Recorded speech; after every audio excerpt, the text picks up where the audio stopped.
में कई बड़े बड़े उद्योगपति जैसे मुकेश अंबानी, गौतम अडानी, अजय प्रेम जी आदि गोदरेज बड़े बड़े उद्योगपति हैं। आज हम जानेंगे रतन टाटा का इतिहास। रतन टाटा भारतीय उद्योगपति और टाटा समूह के पूर्व चेयरमैन हैं। चेयरमैन का जीवन और कार्य एक प्रेरणादायक कहानी है। उनका जन्म 28 दिसंबर 1937 को मुंबई में हुआ। वह टाटा परिवार की चौथी पीढ़ी के सदस्य हैं, जिनके दादा जमशेदजी टाटा समूह की स्थापना की थी।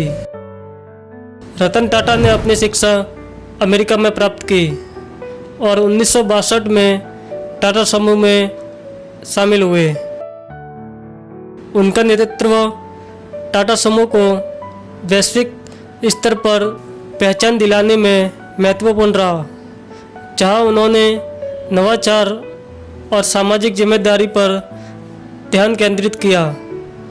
रतन टाटा की दृष्टि और नेतृत्व के कारण टाटा समूह ने कई नई ऊंचाइयों को छुआ, जैसे टाटा नैनो कार का निर्माण और टाटा कंसल्टेंसी सर्विस का अंतर्राष्ट्रीय विस्तार।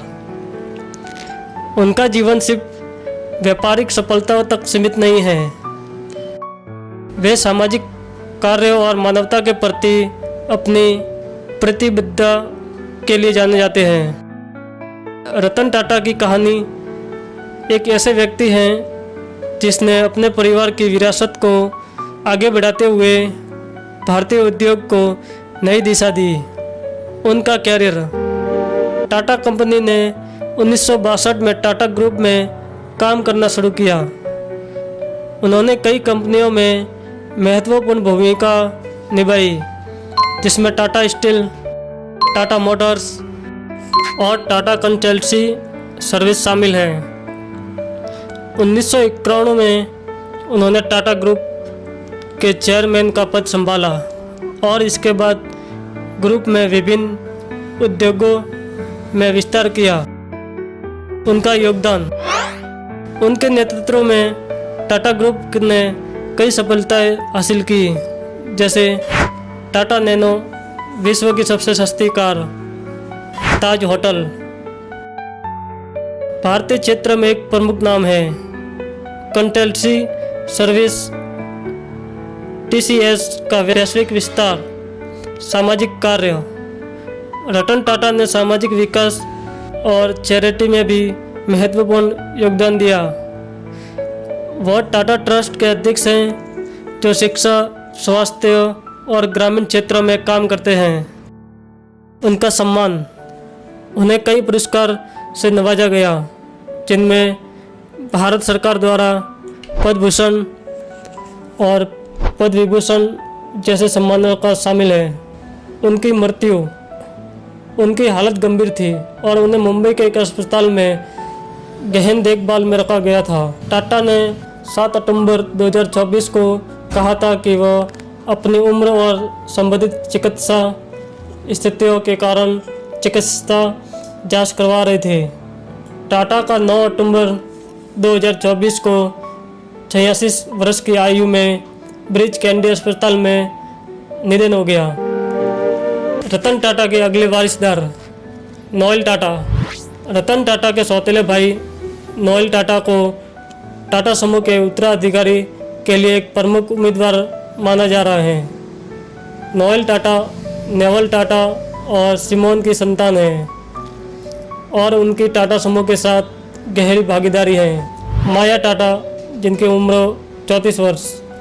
माया टाटा टाटा समूह के प्रबंधन में बड़ी भूमिका निभा रही हैं। उन्होंने बेयस बिजनेस स्कूल और यूनिवर्सिटी ऑफ वारविक से शिक्षा प्राप्त की है।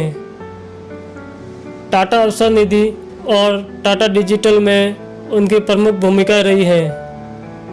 टाटा न्यू ऐप को लॉन्च करने में उनका महत्वपूर्ण माना जाता है।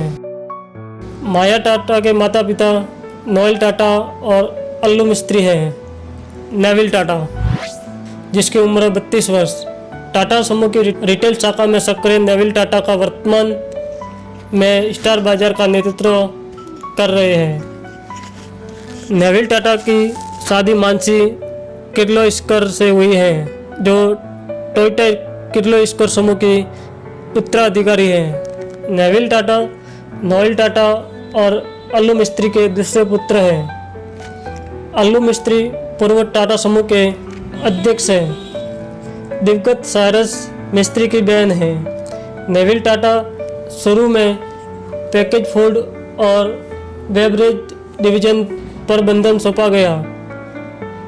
उन्होंने इस क्षेत्र में अपनी समक्षता साबित करने के बाद जोड़ियों का कार्यभार भी संभाला। विशेषज्ञों का मानना है कि नेविल टाटा को टाटा समूह के उत्तराधिकारी के रूप में तैयार किया जा रहा था। लिया टाटा टाटा समूह के आतिथ्य क्षेत्र में लिया टाटा का बड़ा योगदान है। उन्होंने स्पेन के IE बिजनेस स्कूल से शिक्षा प्राप्त की और ताज होटल के संचालन में महत्वपूर्ण भूमिका निभाई। वह 2006 से होटल इंडस्ट्री से जुड़ी हुई है।